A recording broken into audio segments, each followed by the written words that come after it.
तुम्ही आंदोलन तैयार राहायचा काय? आओ नहीं, वो सुनो पहले अव्वल की स्टोरी। आंदोलन क्या है कि किनारे से जब जहाज निकलता है समंदर में, एक तो वो दूसरे किनारे पर पहुंचेगा, एक तो फिर आंदोलन उसको बोलते हो डूब जाएगा। बराबर है। और तुमने आंदोलन आज तक देखे ही नहीं।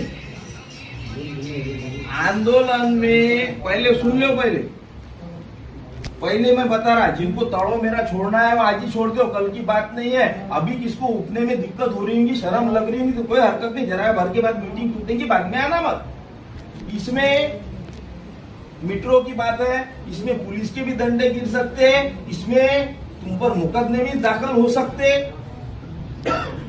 लेकिन हक और इंसाफ की लड़ाई है। ये न्यायाची लढाई आहे, हक्काच्या बाजूने लढाई आहे। ज्याच्या मनात धम्म कशी तेनच या, इतरा नाही आहे। मला गर्दी नाही पाहिजे, 10 जरी असले की मी तरी काम दाखवा, पण 10च दाखवू।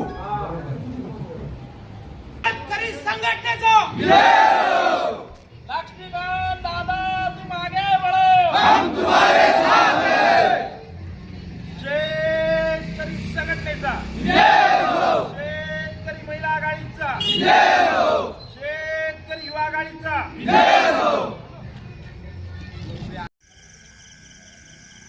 आज गावकरी आणि शेतकरी शेतमजूर आमची एक चर्चासत्र झाली की वीज वितरण कंपनीने बसवलेले जे मीटर आहेत यांचं बिल मोठ्या प्रमाणात येत आहे आणि हे मीटर बसवताना कोणत्याच प्रकारची वीज वितरक कंपनीने लोकांना सूचना दिल्या नाहीत, कल्पना दिल्या नाहीत आणि कोणत्याच प्रकारची नोटीस सुद्धा दिली नाहीत आणि जे मीटर चालू आहेत ते मीटर काढून दुसरे मीटर लावण्याचा यांचा अट्टहास कसा। आणि हे बघण्यामध्ये ज्यावेळेस प्रत्येक गावात मी फिरलो तर कुठं असं आढळलं की काही मीटर काढल्यानंतर यांनी मीटर काही फेकून सुद्धा दिले। हाही प्रकार आता समोर आलेला आहे। तर वीज वितरक कंपनीनं ज्या काही लोकांचे नवीन मीटर बसवलेले आहेत ते पुन्हा त्यांनी परत घेऊन यांचे मीटर यांना देण्यात यावे। जर वीज वितरक कंपनीने लवकरात लवकर निर्णय नाही घेतला तर आम्ही याच्या विरोधात आंदोलन उभे करू।